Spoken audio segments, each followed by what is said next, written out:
안녕하십니까. 예, 11월 11일 수요 예배, 수요 공부를 시작하겠습니다. 한 주간 평안하셨습니까? 주님의 은혜 가운데 우리 성도님들의 가정과 일터가 좀 평안했으면 좋겠습니다. 그걸 위해서 제가 기도하고 있습니다. 코로나가 또다시 세 자리 숫자가 계속 지금 확산되고 있고, 또 정부도 여러 가지 전전 근무하고 있습니다. 또 저도 어저께 오늘 또 문자 받았는데 종교 시설에 대해서 좀 조심해 달라고 하는 요청도 좀 받았고, 또 추수감사 요번에 원래는 이제 추수감사 다음 주가 보통 교회들이 추수감사주의를 지키잖아요. 그러니까 방역단체에서도 추수감사주의 이렇게 하게 되면 여러 가지 좀 위험이 있다고 생각하고 좀 협조해 달라는 그런 공문도 제가 좀 받았습니다. 많이 힘들지만 또 저희 교회가 수요 예배를, 수요 공부를 온라인으로 결정하고 지금 온라인으로 공부를 지금 해나가고 있습니다. 이거는 코로나하고 상관없이 우리 성도들이 워낙 삶의 자리가 바쁘지 않습니까, 여러분들이. 그래서 공부니까 언제든지 우리가 할 수 있도록, 또 수요 예배는 저는 예배기보다는 공부라고 저는 생각을 하거든요. 그래서 우리가 훈련받는 시간이니까 좀 이렇게 온라인이지만 같이 하는 게 좋겠다. 또 현장 같은 경우에는 한번 하고 나면 다시 듣지 못하잖아요. 온라인은 그거 하나는 좋은 것 같아요. 계속 원하면 다시 반복해서 들을 수 있으니까 그것은 너무 감사하다고 생각을 합니다.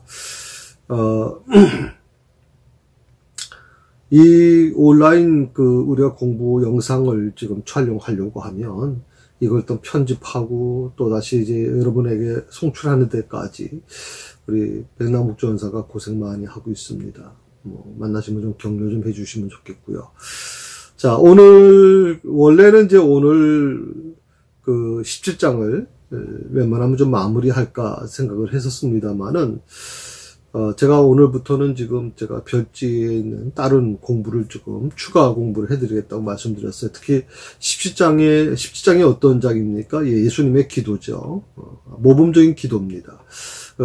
이 기도 내용을 가지고, 우리가 계속 지금 한 10주간 공부를 했습니다.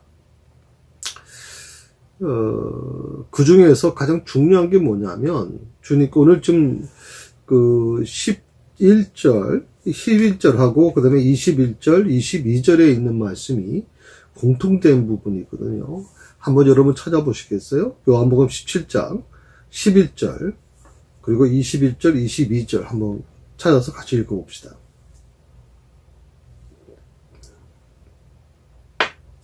예, 같이 읽습니다.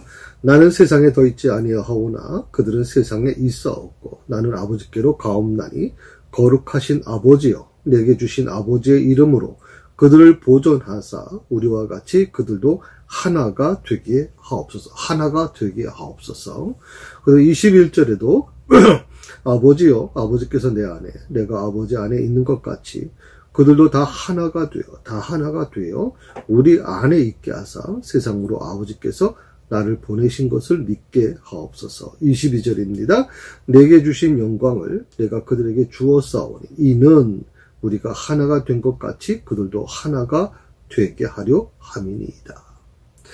이 11절, 21절, 22절은 공통된 게 나오죠. 그게 뭐냐면 하나라고 하는 숫자입니다. 하나. 어쩌면 기독교의 진리 가운데 굉장히 중요한 진리가 바로 여기에 포함되어 있죠. 그래서 이 부분을 가지고 하나됨을 위한 기도라고 하는 주제로 한 2주간 여러분과 같이 말씀을 좀 나눌 것 같습니다. 그래서 11월까지 좀 가급적이면 이제 17장의 말씀을 정리하려고 하고요. 그 11월 마지막 주일 같은 경우에는 이제 주기도문, 지난번 말씀을 드렸죠. 주기도문에서 왜, 구버전과 신버전이 있는데, 그 전에 우리가 다 어릴 때부터 암송했던 주기도문을 왜 갑자기 바꿨느냐.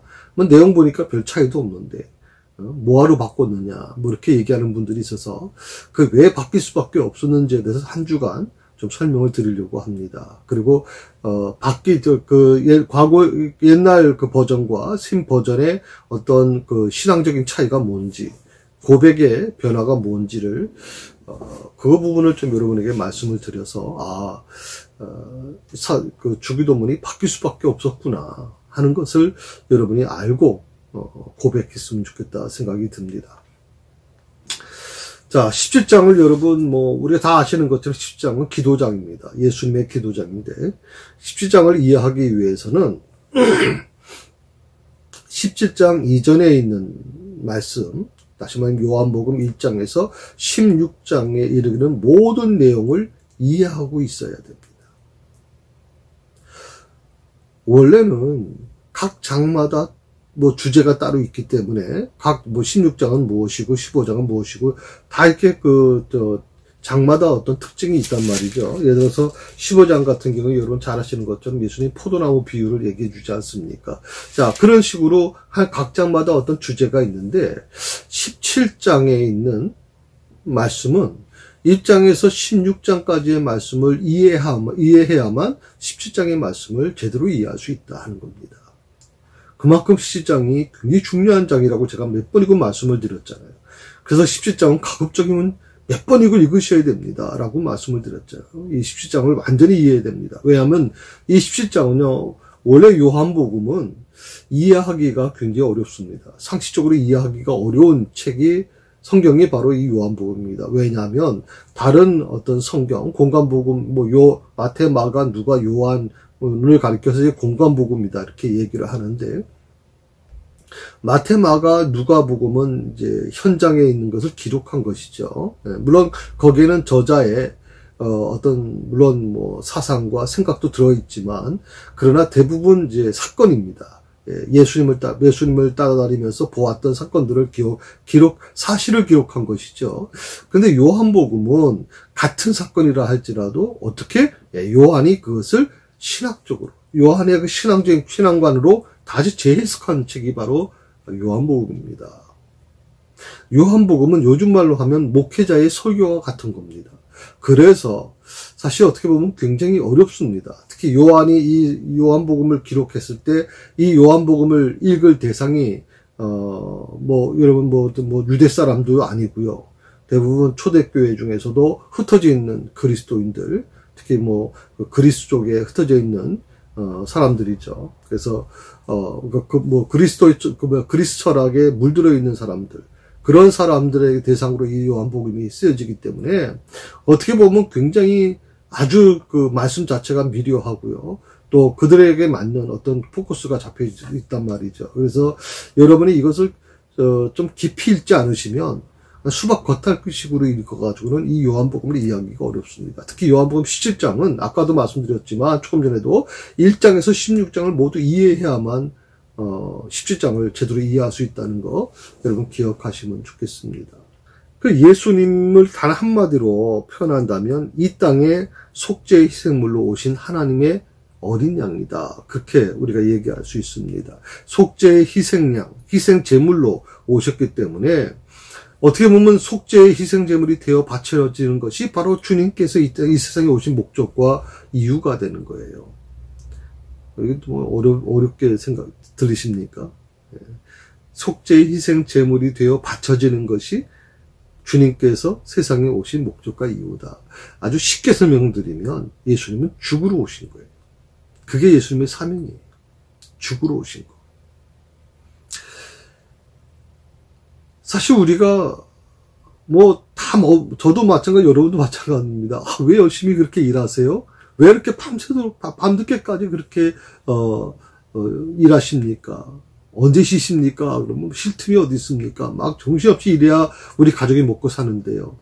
그 가족이 먹고 사는 이유가 뭐예요? 살려고 하는 거 아니에요? 자식들 살리려고 하는 거 아니에요? 그런데 오늘 예수님께서 이 땅에 오신 목적이 사는 것이 아니라 죽으러 오셨다 이 말이에요. 자, 이런 관점에서 우리가 이 예수님의 그 속죄 제물이라고 하는 것이 뭔지를 좀 이해될 필요가 있고요. 제가 오늘 여러분과 나누고 싶은 건 뭐냐면 이 요한복음의 가장 중심이 17장이지만 요한복음 17장을 이해하려고 하면 요한복음 2장에 나오는 한 사건을 여러분이 이해하셔야 됩니다. 그 사건이 뭐냐면 바로 가나의 혼인잔치입니다. 우리가 이 가나의 혼인잔치에 대해서 뭐 사실 어떻게 보면 굉장히 좀 포괄적으로만 알고 있지, 이 가나의 혼인잔치가 어떻게 예수님이 이 땅에 오신 목적을 이루려고 하는 것을 예표하는 것인지에 대해서는 잘 이해하려고 하지 않습니다. 그래서 그 부분에 대해서 제가 한 2주간 여러분과 같이 좀 나누려고 합니다. 여러분, 가나의 혼인잔치는 어떻게 보면 뭐 우연히 일어났다. 예수님께서 어떻게 보니까 뭐 친척의 혼인잔치가 있었나 본데, 거기에 초청을 받아서 예수님이 참석했다. 근데 뭐 그러다 보니까 뭐 거기서 뭐 갑자기 포도주가 떨어졌다. 뭐 그래서 뭐 포도주를 예수님께 만들어 달라고 부탁을 했고 예수님께서 만들어 주셨다. 뭐 그러다 보니까 뭐 그 예수님 만든 포도주를 마신 사람들이 아주 뭐 대만족이었다. 보통 우리 이걸로 끝난단 말이죠. 아, 예수님이 그런 능력이 있으신 분이야. 우리가 알고 있는 이 가나 혼인잔치는 그런 케이스입니다. 그런 쪽에 결론을 내리는 거죠. 아, 예수님은 능력이 많으시구나. 물로 포도주까지 만드시는구나. 그리고 보통 여러분이 설교를 들을 때 어떻게 들었습니까? 아, 거기에는 하인들의 순종이 있었다. 거기에는 뭐 마리아의 헌신이 있었다. 또 그리고 예수님의 결단이 그 메시아로서의 어떤 능력이 거기 나타나셨다. 뭐 그 제자들도 깜짝 놀랐다. 보통 우리는 이 정도로 이 가나의 혼인잔치를 이해하려고 합니다. 근데 이 가나의 혼인잔치는 그 정도로 이해해서는, 조금 전에 말씀드린 것처럼 그 사건 자체만 보면 그렇습니다만은, 이 사건이, 이 요한이 이 사건을 기록하는 그 의도가 뭐냐 하는 것입니다. 그래서 이 가나의 혼인잔치를 요한이 기록한 이유를 이 요한복음 전체 흐르는 하나의 중요한 포인트가 바로 이 가나의 혼인잔치에 나와 있거든요. 그래서 가나의 혼인잔치를 한 사건으로 저는 보질 않고요. 이것을 요한의 입장에서 요한이 이 사건을 어떻게 재해석하고 있는지를 한번 여러분과 같이 고민해보고 해석해 보려고 합니다. 가나의 혼인잔치의 가장 중요한 게 무엇입니까? 유대인들의 뭐 어떤 유전과 관습에 따라 이루어지는 이 뭐 유대교회의 어떤 형식적인 행위죠. 결혼 혼례잔치니까, 가나에 있었던 혼례잔치니까요.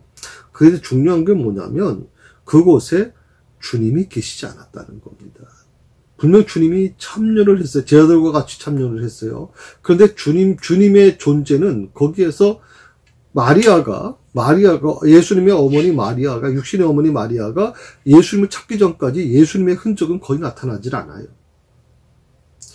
어떻게 보면 그 가나 혼인잔치의 주인공은 어떻게 보면 그 신랑 신부가 될 수 있고, 신랑 신부의 부모님이 될 수 있고, 그 혼인잔치를 총괄하고 있는 어떤 그런 사람이 될 수 있겠죠. 어떤 축하객들이 되겠죠. 그들의 입장에서 보면 그 축하객 중에 한 분, 참석한 예수님에 대해서 누구 하나 관심 가진 사람이 없었단 말이죠. 그리고 마지막에, 얘기하는 게 무엇입니까? 2장 가나의 혼인잔치에서 거기서 이렇게 얘기하지 않습니까? 보통 연회장이 연회를 이제 총괄하고 있는 분이죠. 그분이 이렇게 얘기하죠. 어떻게 전보다 더 후에 이렇게 좋은 술을 내주느냐라고 얘기를 하고 아주 칭찬하는 장면이 나와 있지 않습니까? 근데 그 연회장조차도 예수님의 존재를 모릅니다. 그리고 그 물이 포도주가 된 것도 모릅니다. 그런데 오직 하인만 알고 있었다. 표현은 그렇게 나와 있습니다. 세상을 구원하시기 위해서 오신 예수님, 하나님이신 예수님이 이 땅에 오셔서 그 가나 혼인잔치에 참여를 했는데 누구도 예수님에 대해서 관심 가져주는 사람이 없더라 하는 겁니다. 어떻게 보면 이것은 지금도 마찬가지겠죠. 교회의 어떤 종교의식, 전통적인 종교의식이 진행되는 과정에서 사실은 어떻게 보면 그 예배의 중립, 예배의 가장 중심이 누구냐는 겁니다. 예배의 중심이 누구냐. 우리가 보통 상식적으로 생각할 때, 그분은 예수님이시죠. 그분은 주님이시죠. 오직 예수 그리스도가 영광 받으셔야 되지 않겠습니까? 라고, 예배 받으실 분은 바로 예수님이십니다. 하나님이십니다. 라고 우리가 보통 쉽게 얘기하지만, 사실 어떻게 보면 여러분 깊이 한번 생각해 봅시다. 누가 그 예배의 주인공입니까? 때로 목사가 될 수도 있겠죠. 때로 기도자가 될 수도 있고, 때로 찬양대가 될 수도 있습니다. 저는 그래서 이게 굉장히 마음이 아픈 겁니다. 예배의 주인공, 예배의 가장 핵심이 누구냐? 바로 주님이 되셔야 되는데, 정작 예배 속에 주님이 계시지 않는다. 주님을 만나러 와야 되는데, 성도들이 주님을 만날 생각은 안 하고, 인간의 교제를 위하고, 오직 어떤 종교 의식에만 관심을 갖고 있는 모습들이 아닌가 하는 것입니다. 제가 주일날도 잠깐 설교 때 말씀을 드렸지만, 우리가 예배 중간에 부르는 찬양 중에 주님 다시 오실 때까지 나는 이 길을 걸어가리라 하는 찬양을 부를 때 제가 마음이 뭉클하다고 말씀을 드렸습니다. 그리고 내가 이 세상 끝나는 날 나는 주님을 볼 것이다 라고 하는 이 말에 나는 굉장히 감동을 받았다고 말씀을 드리고, 매 주일마다 나는 이 찬송을 그렇게 부르고 있다고 말씀을 드렸습니다. 왜 그렇습니까? 이 예배를 받으실 분은 누굽니까? 예수님입니다. 목사도 아니고 누구도 아닙니다. 오직 예수님이 되셔야 됩니다. 그래서 저도 항상 그 고백을 하는 겁니다. 하나님, 내가 나중에 정말 숨이 멈추는 그 순간 나는 주님을 보고 싶습니다. 주님을 볼 것입니다. 하여튼 그런 마음이 우리에게 있을 때 그 예배는 살아있다고 저는 생각을 하거든요. 그래서 여러분 꼭 기억하셔야 될 게 뭐냐면, 가나 혼인잔치에서 놀랍게도 예수님이 초청받았음에도 불구하고 예수님께 관심 가져주는 사람은 아무도 없었다. 아무도 없었다. 다들 자기 식대로 자기의 즐거움에 빠져서 예수님의 존재는 관심조차 가지질 않았다 이 말이에요. 오늘 우리 교회가 좀 신중하게 이 문제를 한번 생각해 봐야 되지 않겠나. 이걸 다른 말로 표현하면요, 생명이 없는 죽어있는 자들의 잔치다 이 말이에요. 생명이 없는 죽어있는 자들의 잔치. 생명이 공급되지 않는 죽은 자의 잔치. 어떻게 보면 하나님께서는 바로 이러한 종교 행위를 굉장히 책망하셨죠. 하나님은 이런 제사를 받지 않으시겠다고, 이런 예배를 받지 않으시겠다고, 역겹다고까지 말씀하시거든요. 토해내고 싶다고까지 말씀하시잖아요. 여러분 한번 생각해 보세요. 우리는 많이 예배를 드리면 주님이 좋아하실 거라고 생각했어요. 하나님이 좋아하실 거야. 이렇게 좋은 화려한 성전에서 드리면 좋아하실 거야. 비싼 그냥 전자올겐, 비싼 파이프 오르겐을 두고서 하면 정말 주님이 하나님께서 영광 받으실 거야. 그렇게 생각을 하셨다면 여러분 착각입니다.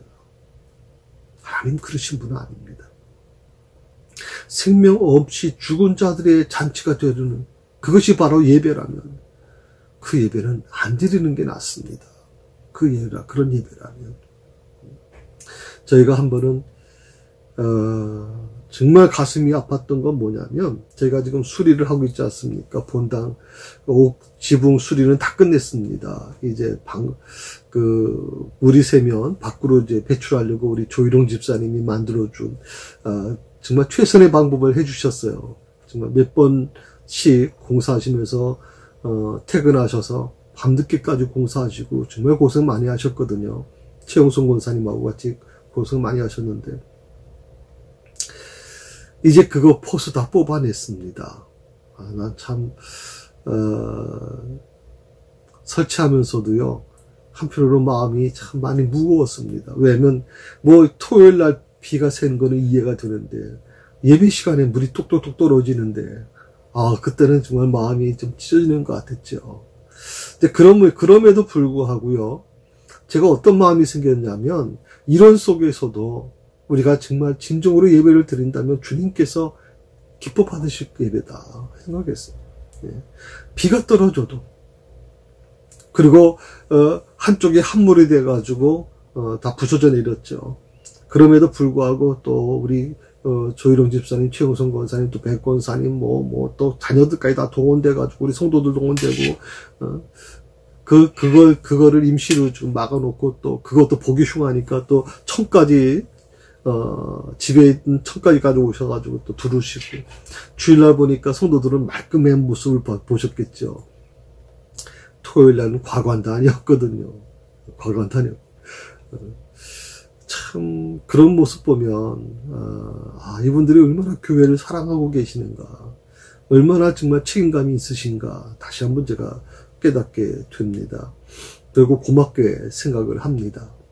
이 잔치에서, 가나 혼인 잔치에서 두 개의 포도주가 등장하죠. 첫 번째 등장하는 포도주, 첫 번째 제공된 포도주입니다. 이것은 굉장히 좀 어떻게 보면 이것에 대해서 불만이 없는 거 보니까 굉장히 좋은 포도주를 제공했던 것 같습니다. 그런데 이것을 영적으로 해석해 보면 이런 거죠. 먼저 예수님이 그 물로 포도주된 물로 이제 포도주를 만든 것이 아닌 이 먼저 제공된 일반적인 세상으로 만들어진 이 포도주는 보통 우리가 어떻게 해석하냐면 인본주의에서 가공된 말씀들이다, 그렇게 해석합니다. 인본주의에 의해서 가공된 말씀들. 요즘에도 많아요. 겉으로는 기독교의 어떤 옷을 입고 있지만 오히려 기독교 또 하나님의 영광을 가리는 사람들이 너무 많아요, 지금.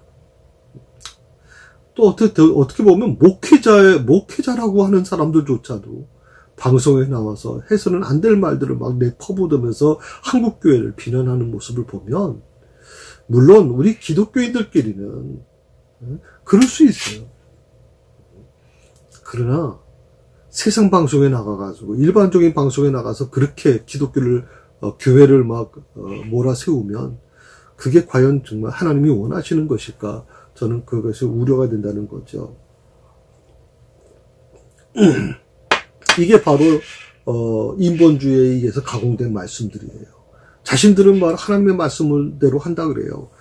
자신들은 절대 하나님의 말씀에서 떠나지 않았다고 생각해요. 그리고 하나님의 말씀을 가지고 증거로 들이대요. 그럴듯합니다. 그런데 여러분 아십니까? 이단들도 하나님의 말씀을 드러내고 있습니다. 성경 말씀을 가지고 얘기합니다. 이단들도. 사이비 이단들도 성경 말씀 가지고 얘기한단 말이죠, 우리한테. 그러니 이 인본주의에 가공된 말씀들이 얼마나 무서운 것인지 진짜 무섭습니다, 여러분. 그리고 나서 첫 번째 제공된 포도주가 인본주의에 가공된 말씀이라고 말씀드렸고요. 두 번째, 예수님에 의해서 다시 제공된 포도주, 다시 말하면 물이 변하여 포도주가 된 거. 그 포도주는 어떤 의미를 해석하냐면 말씀이 육신이 되어 오신 예수 그리스도의 생명이 공급되는 사건이라고 그렇게 말씀드릴 수 있어요. 말씀이 육신이 된 사건. 말씀이 육신이 된 것. 물이 포도주가 된 것은 말씀이 육신이 된 사건. 바로 예수 그리스도의 생명이 공급된 때. 그래서 연회장이 그 포도주를 마시고 나서 막 감동을 받죠. 어떻게 이렇게 맛있는 포도주를 나중에 내놓느냐.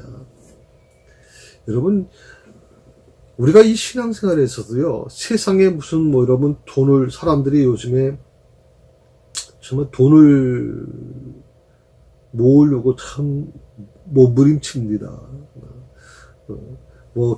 젊은 사람들 계획들이 많아요. 40세까지는 얼마 모으고, 50세까지는 얼마 모으고, 그래서 60세부터는 이렇게 인생을 즐기면서 살겠다. 그러려면 20억이 필요하다. 30억이 필요하다 하는 분들이 있어요. 그런데 저는 좀 찹찹한 마음이 들어요. 그렇게 돈을 모으고 나서, 그렇게 힘겹게 돈을 모으고 나서 나중에 이혼을 하시고, 그리고 또 사기당하고, 또 여러 가지 삶의 공부가 재미가 없다는 거거든요. 재미가 없어요. 그 많은 돈을 가지고 있어도 재미가 없는 거예요. 즐거움이 없는 거예요. 쾌락을 하다 더 이상 갈 데가 없어서, 재미가 없어서 죽어요. 자살을 한다고 하는 사람들이 많다는 말이죠. 물론 어떻게 보면 너무 가난하고 쩌들게 가난해서 정말 너무 힘들어서, 그래서 뭐 자살을 결심하는 사람, 자살을 하는 사람들도 있지만, 그런 사람들 보면 가슴이 막 점이 매죠. 점입니다.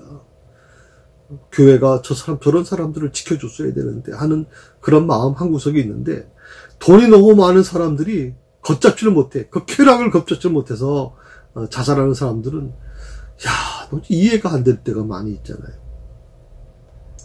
바로 그런 사람들, 바로 이 두 번째 제공되는 이 포도주는 바로 말씀이 육신이 되어서 예수 그리스도의 생명이 공급되는 사건.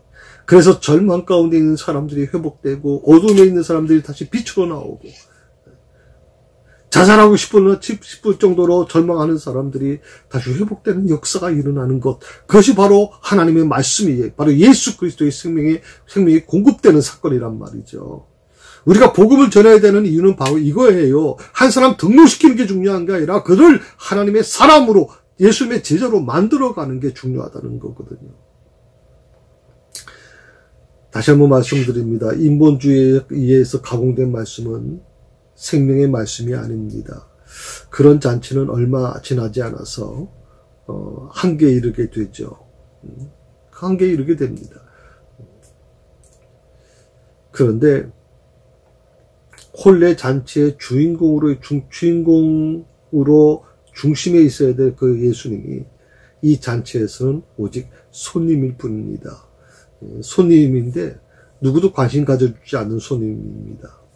이것이 지금 당시 유대교의 영적 실상의 모습이다. 그렇게 이 가나 혼인 잔치를 통해서, 그 사건을 통해서 우리는 이렇게 해석할 수가 있죠.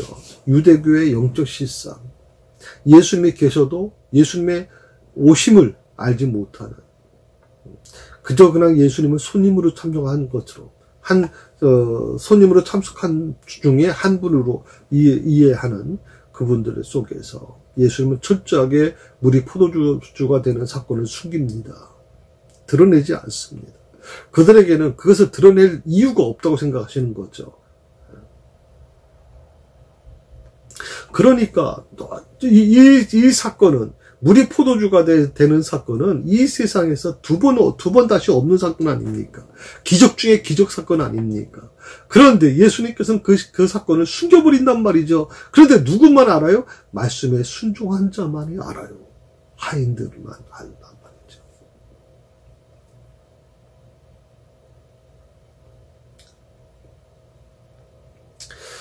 안타까운 것은 유대인들이 그토록 기다리고 고대하던 메시아, 유대교의 가장 구심점이 메시아인데, 그 메시아를 그들이 그렇게 사모하면서도 정작 메시아로 오신 예수님을 받아들이지 않습니다.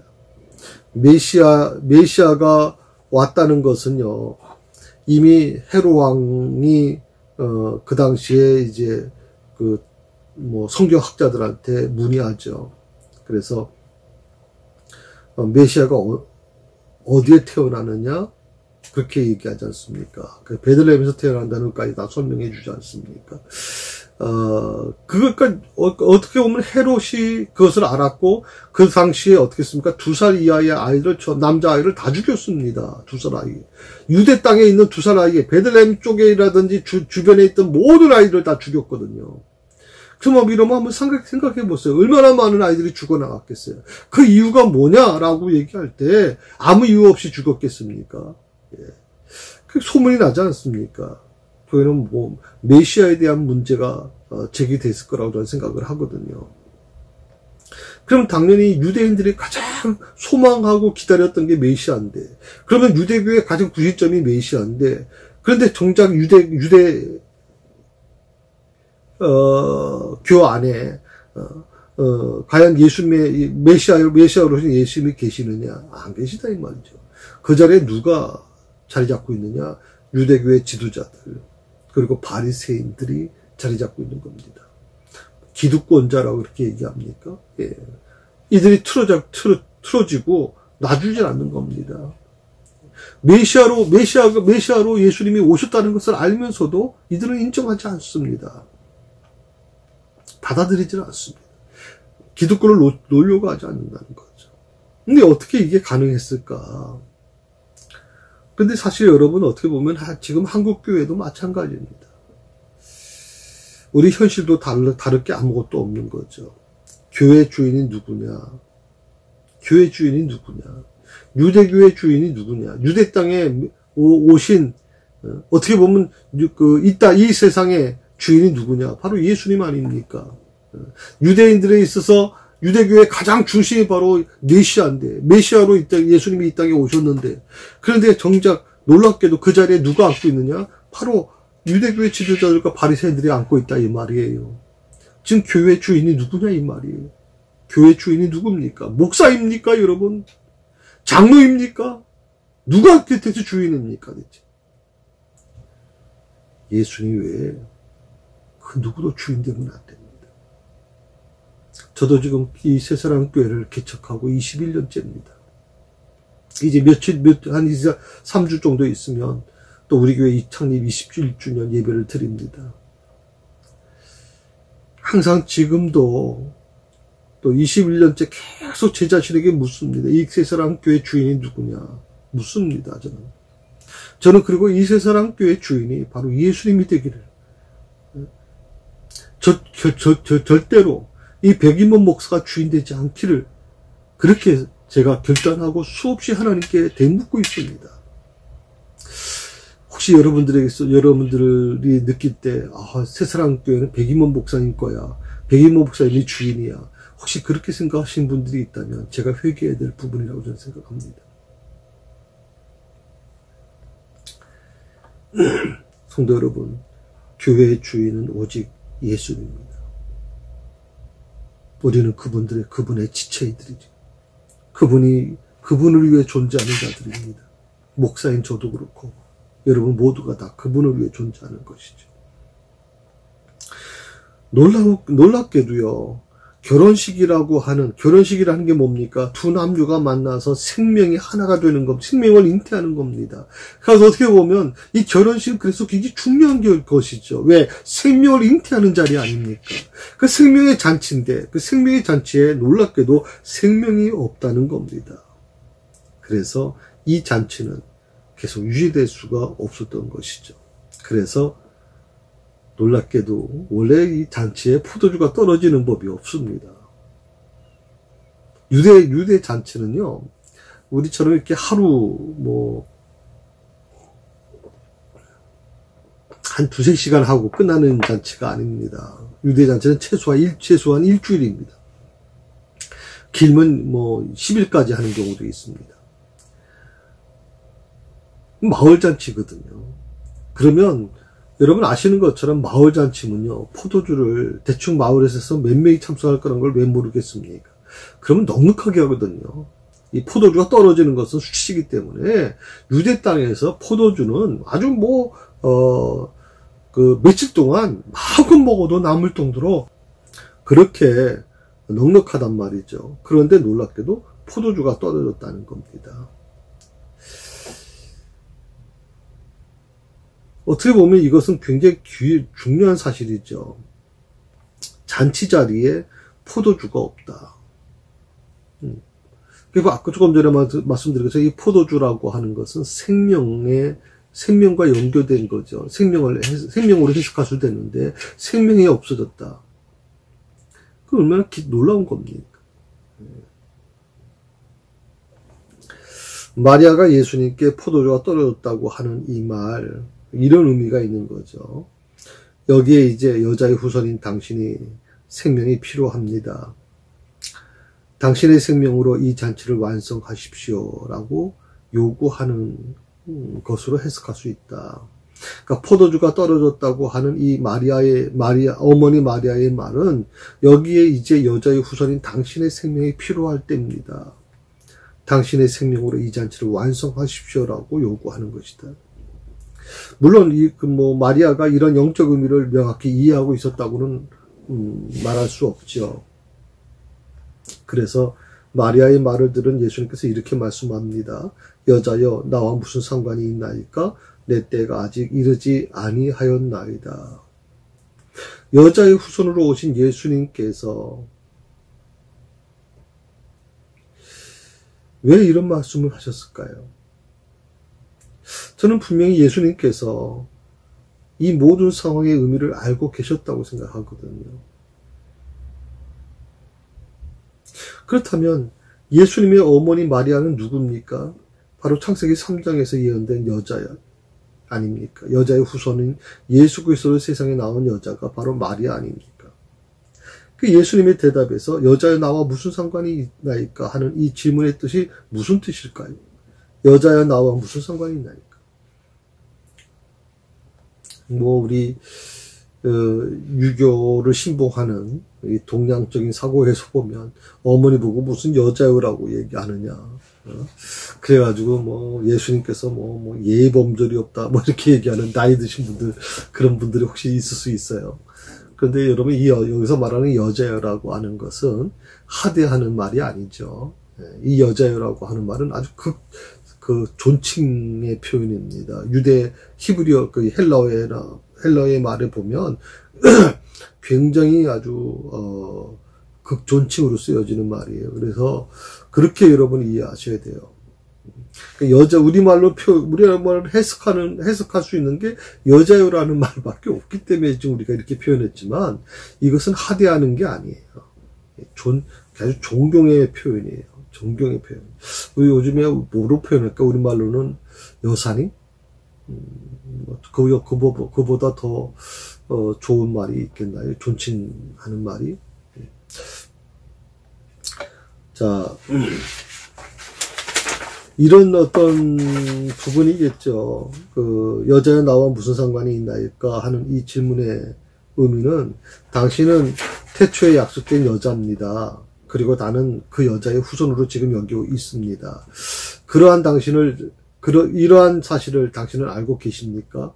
그리고 이 잔치의 포도주라는 건 생명이라고 말씀드렸죠. 이게 생명이 없는 것과 내가 어떤 상관이 있으며 또한 이 문제를 내가 해결하는 일이 어떤 의미가 있는지를 당신은 알고 하시는 말씀입니까? 라고 하는 의미가 있어요. 다시 말씀드릴까요? 네. 당신은 태초에 약속된 여자입니다. 그리고 나는 그 여자의 후손으로 지금 여기 있습니다. 이러한 사실을 당신은 알고 계십니까? 그리고 이 잔치에 포도주, 생명이 없는 것과 내가 어떤 상관이 있으며 또한 이 문제를 내가 해결하는 일이 어떤 의미가 있는지를 당신은 알고 하시는 말씀입니까? 라고 하는 겁니다. 그리고 이어서 이렇게 대답하시죠. 이 종교의 잔치는 내가 생명을 공급해 주어야 완성되는 잔치인데 아직은 내가 내 생명을 공급해 줄 나의 십자가의 때라는 건 희생의 때, 예수님이 죽어야 되는 그 때이죠. 그 때가 아직 이르지 않았습니다 하는 것을 지금 예수님께서 말씀하고 있는 내용이 뜻입니다. 예수님의 그 십자가의 때, 희생의 때라고 하는 거 아직도 3년 남짓 남아있잖아요. 가나의 혼인잔치는 예수님의 공생애의 아주 초기에 있었던 거예요. 그러니까 아직도 예수님이 공생애가 3년 아닙니까? 그 3년 동안에 지금 초기에 일어난 사건이기 때문에 아직 십자가를 지실 때는 3년이 남았단 말이죠. 그래도 예수님께서는 그 가나 혼인잔치에 자신의 그 생명을 공급해주는 표적을 행하시는 모습을 보게 돼요. 그래서 이 잔치가 가지는 의미를 제시하고 계십니다. 더불어서 예수님이 이 잔치의 핵심이고 이 잔치의 주인공이라는 것을 분명히 못 바꾸고 계시는 거예요. 우리가 보통 결혼식이라면 결혼식의 주인공은 바로 신랑 신부가 될 것이고 조금 더 넓히면 그 부모님들이 될 것이겠죠. 그리고 또 하객들이 되겠죠. 근데 예수님은 바로 이 물로 포도주를 만드는 기적을 행하심으로 인해서 이 잔치의 핵심이 바로 나다. 이 잔치의 주인공이 바로 나다라고 하는 것을 선포하고 계시는 거예요. 예수님 자신이 이 잔치에 생명을 공급해 줘야만 잔치가 완성된다는 사실을 은유적으로 밝히고 계시는 거죠. 그렇죠? 포도주가 떨어지고 그 포도주가 떨어진 상태에서 포도주가 공급되지 않는다면 그 잔치는 파할 수밖에 없어요. 그리고 모든 사람들이 아주 불만을 토로낼 것이고 이 잔치에 아주 큰 신뢰를 하게 되는 거 아닙니까? 그러니까 이 잔치를 완성하신 분이 누구냐? 바로 예수님이란 말이죠. 왜? 그 잔치에 포도주를 제공해 주셨기 때문에. 그 포도주가 생명이라면 이 잔치에 생명을 공급해 주신 분. 우리가 어떤 일을 할 때, 교회, 새사랑교회도 마찬가지입니다만, 새사랑교회에 예수님이 머무시고, 새사랑교회에 예수님께서 함께 해 주실 때, 어떻게 보면 그 속에서 예수님이 바로 이 생명을 공급해 주셔야만 가능한 것이게 되겠죠. 그래서 예수님이 우리 새사랑교회의 주인공이 되시고 핵심이 되어 주셔야 된다. 그리고 좀 더 나가면 이렇게 생각할 수 있습니다. 이 사건을 통해서, 가나 혼인잔치에서 이 물로 포도주를 만든 이 사건을 통해서, 이제부터는 예수 그리스도께서 세상에서 하시는 모든 일들이 세상에 당신의 생명을 내어주는 일이라는 사실을 분명히 밝히고 계시는 거죠. 그리고 십자가를 향한 공생의 사역을 본격적으로 시작하시는 것이 바로 이 가나 혼인 잔치라는 겁니다.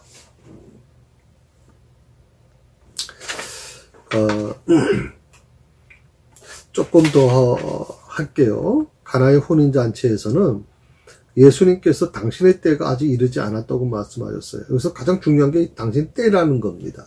제가 이 신앙생활에서 가장 중요한 게 때라고 하는 말씀을 제가 드린 적이 있어요. 설교 때도 말씀드렸고 수요 공부 때도 계속 말씀을 드려요. 여러분 신앙생활을 하는데 이 때라고 하는 것을 분별하는 사람은요, 신앙이 굉장히 성숙해져요. 그런데 이 때를 분별하지 못하는 사람은 저는 굉장히 위험하다고 생각을 해요. 예수님도 말씀하셨지만 여러분 봄이 왔다는 것을 우리가 어떻게 합니까? 봄이 왔다고 하면 얼음이 녹아지는 거, 물이 흐르는 것을 보면서 또 봄에 이제 피어오르는 꽃을 보고 또 연한 쑥이 올라오는 것을 보고 아지랭이가 피는 거 보고 야, 봄이 왔구나 하는 이걸 알지 않습니까? 바로 이때라고 하는 것이죠. 그런데 아지랭이가 피고 봄에 꽃이 피고 또 여러 가지 봄에 증상이 나타나고 있는데 갑자기 엉뚱하게 가을옷을 입고 가을을 즐기겠다고 생각하는 사람이 있으면 이거 정신 나간 사람 아니겠어요? 마찬가지입니다.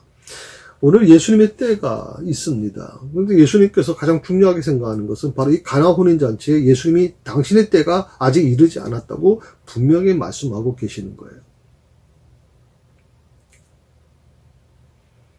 그런데 주님이 그 공생의 사역 막바지에 이르러서 특히 요한복음 17장, 우리가 오늘 말씀 나누고 있는 17장 기도에서 이렇게 말씀하고 계시거든요. 아버지여 때가 이르렀사오니. 제가 그 17장 공부하면서 말씀을 드렸죠. 아들을 영화롭게 하사 아들로 아버지를 영화롭게 하옵소서. 자, 때가 이르렀습니다. 자, 가나 혼인잔치에서는 때가 아직 이르지 않았습니다. 그랬었는데 갑자기 17장에 와서는 때가 이르렀습니다 하는 겁니다. 그게 무슨 말입니까? 3년 전에는 아직 십자가의 사건이 아직 이르지 않은 거죠. 때가 이르지 않은 것이죠. 예수님의 그 십자가 달리실 사건이 일어나지 않는 겁니다. 그런데 17장에 와서는 바로 예수님이 이제 몇 시간 후면 겟세마네 동산에서 이제 잡히지 않습니까? 바로 때가 이르렀다는 것이거든요. 이 때를 분별하고 그 때에 맞춰서 사명을 감당하는 거, 그거 굉장히 중요하다고 저는 생각을 합니다. 지금 기도하고 계시는 예수님께서 이제 모든 사역을 마감합니다. 이제 자신의 희생 제물로서 십자가 올려줘야 된다는 이 마지막의 일만을 남겨놓고 있죠. 예수님께서는 그 때를 위하여 세상에 오셨습니다. 그 때가 참 때로는 서글프죠. 조금 전에 말씀을 드린 것처럼 이 공부 시작하기 전에 말씀을 드린 것처럼 그때는 살려고 하는 때가 아니에요. 지금 예수님 말하는 그때는 십자가를 지시고 죽어야 되는 때거든요. 근데 예수님이 오신 것은 살려고 오신 것이 아니라 죽으러 오셨다고 말씀드렸어요. 예수님의 전생애가 바로 그때를 향하여 방향이 맞춰져 있다. 그래서 저는 예수님을 생각하면 마음이 저려져요. 그게 바로 하나님의 마음이시구나 그랬어요. 우리는 하루하루를 살아가면서 성공할 수 있어. 하루하루 지금은 힘들고 고통스럽지만 앞으로는 좋아질 거야. 하나님께서 더 좋은 길로 이끌어 주실 거야. 우리 자녀들 하나님께서 더 좋은 길로 이끌어 주실 거야. 내 건강 하나님이 좋게 만들어 주실 거야. 이런 희망이 우리에게 있어야 우리가 다시 힘을 내고 갈 수 있는데, 그런데 오늘 여기 말씀처럼 예수님께서 오히려 예수님의 전생애가 바로 십자가를 향해 방향이 맞춰졌다. 죽음을 향해 방향이 맞춰졌다고 하면, 예수님을 생각하면 얼마나 마음이 아플까요? 그리고 이제 그때가 이르렀다고 말씀하고 계시는 거거든요. 예, 오늘 여기까지 하겠습니다. 다음 주에 그 다음에 지금 할 테니까 그렇게 하시고, 제가 다음 주에까지는 다 끝날 것 같습니다. 다 해드릴 거고요. 제가 이 가나 혼인잔치를 가지고 지금 몇 가지 중요한 부분을 좀 제가 짚어나가고 있습니다. 그걸 여러분 꼭 방송을 통해서 들으신 것을 적어 놓으시고 그것을 자신의 삶에 접목하시면 신앙생활에 굉장한 도움이 될 거라고 생각을 합니다. 수고하셨습니다. 그리고 한 주간 평안하십시오. 항상 기도하시면서 주님의 때를 바라보며 나도 주님의 뜻에 주님이 가신 그 길을 가겠습니다. 결단하는 우리 성도님들 될 수 있기를 바랍니다. 기도하십시다. 자신이 온 목적을 분명히 아셨고 그리고 그 때를 위해서 기다리셨고 그리고 그 때가 다가오자 주저하지 않고 그 때에 기쁘게 하나님 십자가에 달려 돌아가셨습니다.